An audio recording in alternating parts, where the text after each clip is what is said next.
Boa noite, galera. Mais uma vez aqui para conversar com vocês. Boa noite para quem é de boa noite, bom dia para quem é de bom dia.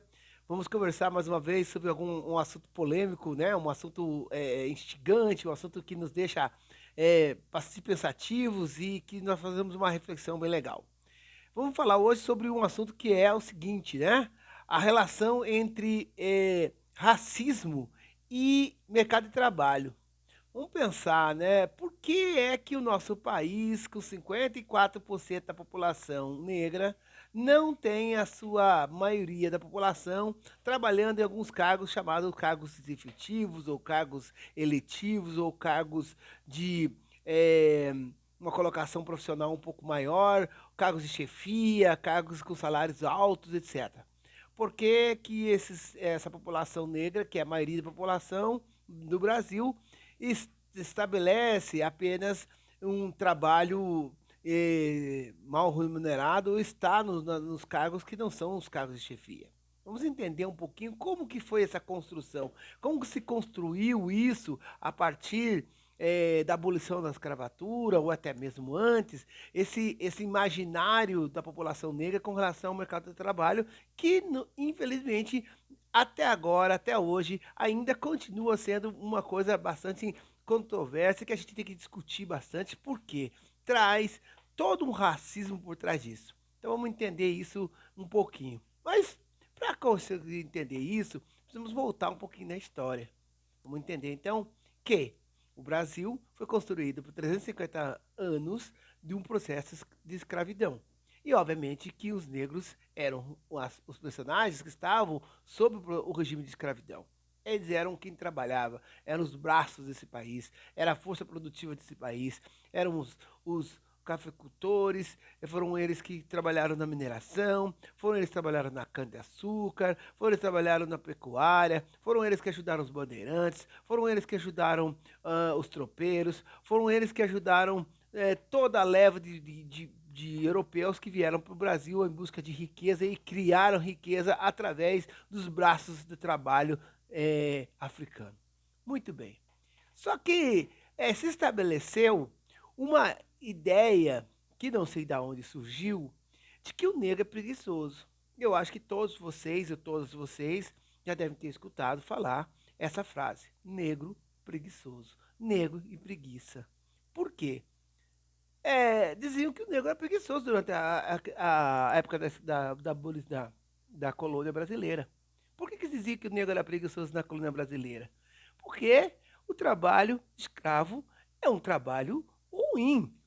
E ninguém vai estar escravizado contente. Não, eu tenho que produzir bem para o meu senhor, porque o meu senhor é meu dono, o meu senhor me comprou, o meu senhor tirou eu da minha terra, ele tirou da minha África, trouxe daqui, eu nunca mais vou ver minha família, nunca mais vou ver ninguém, eu tenho que aprender a falar português, eu tenho que aprender a comer como português, eu tenho que rezar igual português, eu tenho que ser um português, mas não sou um português. E ainda tenho que trabalhar e achar isso muito, muito bom.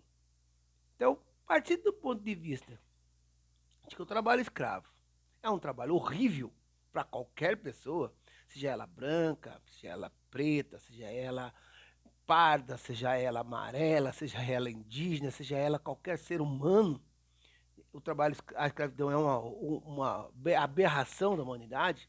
Ninguém, como escravizado, vai trabalhar contente.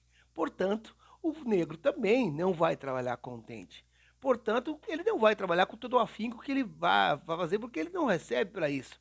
Ele não está ganhando absolutamente nada a não trabalhar. A única coisa que ele está ganhando, se dá para dizer isso, é a sua sobrevivência. Quer dizer, vai trabalhar até morrer. Mas a garantia é que não vai morrer se ele fugir e morre, se ele não trabalhar açoitado e pode morrer, etc. Então ele trabalha porque ele precisa trabalhar para a sobrevivência, mas ele não vai trabalhar com todo aquele afinco porque ele não está ganhando nada com isso. Portanto, esse estereótipo que o negro é preguiçoso vem do período colonial, onde os negros, claro, se podiam não trabalhar, não trabalhariam. Eu, qualquer um de vocês que estão me escutando, estão me assistindo, se vocês não ganhassem absolutamente nada pelo trabalho de vocês, vocês não trabalhariam apenas por amor ou por dedicação ao seu senhor, ao seu patrão, etc. Então, obviamente que o negro levava a vida, né, do trabalho quanto mais devagar possível fosse, para que não desse lucro ao teu patrão, que está te explorando, que está te colocando num açoite, que coloca você numa senzala, que te roubou a tua identidade, roubou a tua religiosidade, roubou a tua cultura. Então, quer dizer, obviamente que você não vai fazer isso. Muito bem. Viemos à abolição da escravatura. Acabou a escravatura no Brasil. Somos todos livres. É agora. O negro também se compara como trabalhador. Só que temos que pensar que no momento em que os negros foram libertos, que a gente já trabalhou em outros vídeos sobre isso, né? Quem quiser saber mais, veja o vídeo sobre o 13 de maio, vai entender bem esse processo de abolição. Quando eles foram libertos, né, quando acabou a escravidão, o mercado de trabalho ele não se abriu para a população negra. Ao contrário, ele se fechou. O negro, como escravo ou escravizado, ele era uma boa, é, era bom para o mercado de trabalho. Ele seria o cara que seria interessante para o dono do trabalho, o dono da fazenda, para o minerador, para qualquer outro, né, tipo de trabalho, porque ele era um escravo que você comprava e botava ele para trabalhar até que ele morresse, ok? Então você estabelecia que negro só trabalha para mim se for para ser escravizado. Negro trabalhando livre, negativo. O que acontece pós a abolição? Você tem milhares de pessoas livres, mas não tem ninguém que queira empregar essas pessoas. Por quê? Não que essas pessoas não tenham capacidade de trabalho e de formação para trabalhar. Nós tínhamos negros mineradores, negros agricultores, negros que trabalhavam no comércio, negros que trabalhavam na questão da contabilidade, negros que tinham conhecimento de engenharia, negros que tinham conhecimento de quase todas as áreas que você possa imaginar e de estar naquela época. O problema era o Brasil, 1820 e 1889, é um país agrícola. A maioria da população trabalha na agricultura, ainda no campo. A vida do campo ainda é a vida brasileira. E as grandes cidades, os grandes centros urbanos estão começando a se desenvolver. Então você tem Rio de Janeiro, Salvador, Recife, né? Você tem São Paulo, começando ali, mas é essas quatro grandes cidades, Natal talvez, mas o resto do Brasil é o quê? É rural. O país vive ainda na agricultura. E aí você faz o quê? Ao mesmo tempo que você liberta os escravos, os escravizados, manda eles para fora da sua fazenda, você abre o outro lado da porteira e traz os imigrantes. Por que os imigrantes? Porque se eu for dar emprego, eu vou dar emprego para a população europeia branca e não para o negro escravizado. Negro, para trabalhar, só se for ser escravizado. Só se eu escravizá-lo. Negro liberto, não quero no meu trabalho. E aí esses negros fazem o quê? Vão tentar a sobrevivência. É aquele trabalho que ninguém quer fazer. É o trabalho que você tem que mexer com a sujeira, é o trabalho que você tem que fazer força, é o trabalho intelectualmente com menos capacidade intelectual possível no trabalho, é esse trabalho que vai surgir para a população negra. E tem um porém. Na República, a escola, que ainda se tem essa ideia de que é formador de profissionais, para a população negra, essa escola não existiu. A profissionalização para a população negra, ela não existe porque esses negros não têm acesso à escola. Toda a carga de preconceito que é feita e de racismo que é feito com essa população durante todo o nosso período republicano nos afasta da escola e, portanto, a gente não é profissional. A gente não consegue se profissionalizar, a gente não consegue chegar num patamar onde nós possamos ter a presença de negros em profissões que são profissões de destaque, por exemplo. Quando acontece, ele é um negro, né? Ele é o negro ou a negra. Ele é a diferença, não é ele é a exceção. Ele devia ser maioria, mas ela é a exceção. E isso está errado. Num país onde a maioria é negra, você deveria ser maioria, né? No mercado de trabalho, mas não, você é minoria no mercado de trabalho onde você tem boa remuneração, bom emprego, reconhecimento social e etc. Então você passa, durante toda a República Brasileira, a população negra tentando achar um espaço no mercado de trabalho. E aí a gente tem várias coisas interessantes, né? Nós tínhamos lá no início do século XIX, desculpe, final do século XIX, início do século XX, nós tínhamos lá, né, os jornais com aquelas tiragens dos classificados. Precisa-se de empregada doméstica, pré-requisitos. Não podem ser negras, não podem ser polacas, né? Com questão racial. Precisa-se de elemento para trabalhar em tal coisa. Isso até pouco tempo, nos anos 80, nos jornais brasileiros, isso acontecia, víamos isso direto. O que era boa aparência? O que é boa aparência num recorte para trabalhar? Você está trabalhando pela sua aparência ou pela sua capacidade física? A boa aparência, a gente sabe muito bem qual é. A boa aparência, ela é tudo menos aparência negra. O racismo se disfarça no Brasil de uma forma tão sutil que as pessoas não percebem. Ah, não, mas ele não foi empregado porque ele não tem uma boa aparência, porque ele não é branco. Primeiro aí, os negros todos estão fora, porque essa boa aparência se coloca nas entrelinhas, nas linhas miúdas lá no final do contrato, que é o quê? Pessoas negras não devem ser contratadas. As empresas de RH, elas têm como um lema, quase como fosse um mantra. Pessoas negras, coloca a ficha no final. Contrata-se pessoas com perfil não negroide. Por que isso? Porque o racismo impera também no mercado de trabalho. A gente vê a ascensão social da população negra até um momento. Aí chega um momento que parece ter um recorte. Você não pode, daqui é a fronteira onde você pode chegar. Você tem competência, você é um cara inteligente, você é uma pessoa capacitada, mas daqui para frente você não pode ir porque o racismo não deixa você ir. As pessoas vão dizer, esse não é o seu lugar. Mesmo que você tenha competência para isso, isso não é o seu lugar.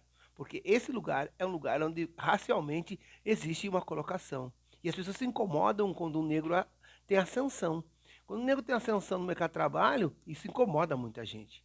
Só que essa ascensão chega. Quantos CEOs, né, a gente conhece negros? Quantos mega empresários negros a gente conhece? Quantas pessoas no mercado de trabalho bem colocadas que você vai em todos os seus setores você conhece que são pessoas negras? São pouquíssimos. São pouquíssimos. Por que que isso acontece num país da maioria negra? Porque você vai trazendo esse elemento de negritude e de racismo para dentro do mercado de trabalho. A gente tem a colocação para essa população X, né? Essa população negra, ela pode trabalhar em determinados trabalhos, mas as fronteiras elas existem. Vamos colocar fronteiras para que essa população não ultrapasse a fronteira, porque eu não quero saber de uma empresa multinacional sendo um executivo negro sentado no meu lado. Isso não está certo. Esses cargos são exclusivamente, né, brancos e masculinos. Também tem a questão de gênero aqui também falando. Então você não vai ver mulheres negras, né, com características negroides bem acentuadas, sentadas em cadeiras executivas em grandes empresas. Se você vê uma ou outra lá, destaque aquela que você faz um maior escarcel, porque ela é a pessoa negra que conseguiu ser sucedida. A pessoa, não são as pessoas. Só vou ficar contente quando eu entender que são as pessoas negras que tiveram ascensão, tiveram capacidade de chegar até os cargos de economicamente de ganhos elevados e também socialmente. Mas essas pessoas, elas têm a capacidade para isso, mas elas esbarram na questão da cor. No Brasil, enquanto não resolver a questão do racismo, a questão do mercado de trabalho vai ser uma das grandes pedras no sapato. O Brasil precisa olhar para o mercado de trabalho e fazer uma análise racial. Como pode uma população de 54% da sua população ser negra e você ter um índice muito baixo de pessoas negras em cargos no mercado de trabalho de chefia, cargos de mercado de trabalho de boa remuneração. Isso remete ao quê? A deixar a população negra na pobreza, a tentar fazer o extermínio a partir da fome, a partir do empobrecimento. essa marginalização, essa favelização da população negra, essa ideia de que essa população precisa ser vigiada, controlada, e você vê isso no acesso à educação, você vê isso acesso à cidadania, você vê isso acesso ao poder político, e aí você fica pensando, mas por que acontece isso? E a resposta é simples. O Brasil é um país racista. E por ser um país racista, o mercado de trabalho trabalha junto com esse racismo, que simplesmente transforma a população negra em invisíveis quando a gente fala em mercado de trabalho, né? Onde você precisa ter ou dar cargos de chefia, cargos com salários mais altos, aonde você vai colocar as pessoas com destaque. Não é muito estranho você entrar num local e ver uma pessoa negra varrendo, carregando caixa, fazendo trabalho braçal, etc. Mas estranham-se quando você entra num determinado local e você vê um negro intelectual, você vê um negro formado na universidade, um negro doutor, pós-doutor. Poxa, ele é um negro inteligente. Essa frase muito comum e que eu já escutei por muitas vezes em vários lugares é muito engraçada. Um negro inteligente seria melhor se dizer você é uma pessoa inteligente? Por que o negro vem antes? Porque na imaginário da pessoa que fala isso é que, olha, não existem negros inteligentes. Esse é um destaque. Esse é um cara que se destacou. Esse é um fenômeno, né? Ele é uma exceção. Ele não é uma regra. E quando você passa de exceção, né, para a realidade, né, você incomoda quem está no poder. E quem está no poder? Quem está nos cargos de chefia? Quem estão nos cargos de chefia? Quem senta na cadeira do patrão não é preto. Quem senta na cadeira do patrão é o branco. E excita por quê? Não porque tem maior capacidade do que o preto. Não. É porque a cor dele lhe dá a essa condição. Porque nós somos um país racista. E isso precisa ser discutido e isso precisa acabar. Por isso que aos negros que estão escutando, é preciso entender que estudar, se capacitar, buscar, né? Entender de que a capacidade humana não passa pela cor da pele, isso é ultramente importante. Porque nós só vamos superar isso quando nós superarmos o racismo. Mas o racismo se supera não com a bala, não com o tiro, não com a morte, não com o sangue. Se supera com a inteligência. E a inteligência se busca no estudar. Então nós temos que buscar essa nossa capacitação sempre. Nós temos que buscar estar discutindo essas questões. Nós temos que buscar favorecer e alimentar, né, todo o protagonismo negro, as empresas que empregam pessoas negras, que dão chance às pessoas negras, que valorizam essa questão racial, elas precisam ser valorizadas. As empresas que são gerenciadas por pessoas negras, elas têm que ser valorizadas. Nós precisamos também nos fortalecer, porque essa falta de fortalecimento negro no mercado de trabalho nos remete a sermos só aqueles caras que obedecem, aqueles caras que vão varrer, aqueles caras que vão puxar caixas, aqueles caras que vão usar a sua força física e não a sua inteligência. Eles querem nos fazer, eles gostam, os racistas gostam de fazer com que nós acreditemos que somos inferiores, que somos burros, que somos menos inteligentes. Na verdade, nós somos tão capacitados como qualquer cidadão ou cidadã nesse planeta. A nossa cor de pele não nos remete à nossa inteligência. Nossa cor de pele é uma questão genética, é uma questão apenas genética. Nós somos seres humanos capazes de construir e desconstruir qualquer tipo de barreiras que nos coloque. Por isso, o mercado de trabalho deve ser pensado também como uma questão racial. Enquanto existir racismo, teremos dificuldade em sermos os trabalhadores de alto nível. Por quê? Mesmo com a nossa capacidade, mesmo com a nossa competência, a nossa cor de pele nos impede de fazer isso porque nós somos um país, infelizmente, um país ultra racista. E um racismo tão safado porque ele não bota a cara na janela, ele se esconde atrás da cortina. Um abraço para todos.